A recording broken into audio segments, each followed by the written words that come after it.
Hello, and welcome back to our series on foods to support gut health. In today's video, we'll be talking about beets.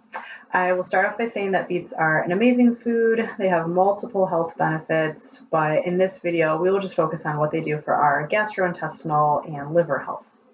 So beets get their beautiful purple color from a plant compound called betalain, which is also one of the main compounds that give beets their antioxidant and anti-inflammatory properties.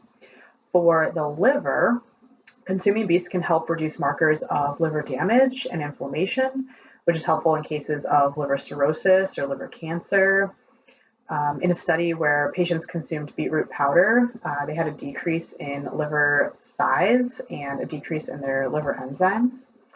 Beets also help with reducing total cholesterol, triglycerides, increasing our good HDL cholesterol, and balancing blood sugar levels, which are all important factors when it comes to a disease called non-alcoholic fatty liver disease, or NAFLD, since we often see increases in cholesterol and blood sugar in patients with NAFLD.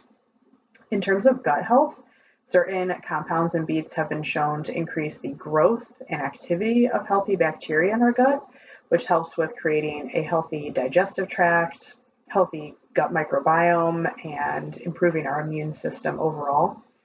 In another study, patients that had NAFLD and consumed beets showed an improvement in stomach pain and indigestion. Beets are also a great source of fiber, and of course we know how important fiber is for our gut health, with improving digestion, having regular bowel movements, and reducing the overall risk of gastrointestinal diseases. So definitely check out our videos on fiber if you haven't seen those already. However, if you're someone that struggles with a condition called irritable bowel syndrome or IBS, and you're following a low FODMAP diet, you might want to limit the number of beets you eat. It may cause digestive distress. So if you do have digestive issues after eating beets, you might want to speak with a registered dietitian to help assess your diet. So what are the different forms of beets that we can use? You can just buy raw beets like these right here. There's canned or pickled beets. Beetroot powder, which has become pretty popular recently. You can just mix it in with water or into a smoothie to drink. There are many great ways to use beets.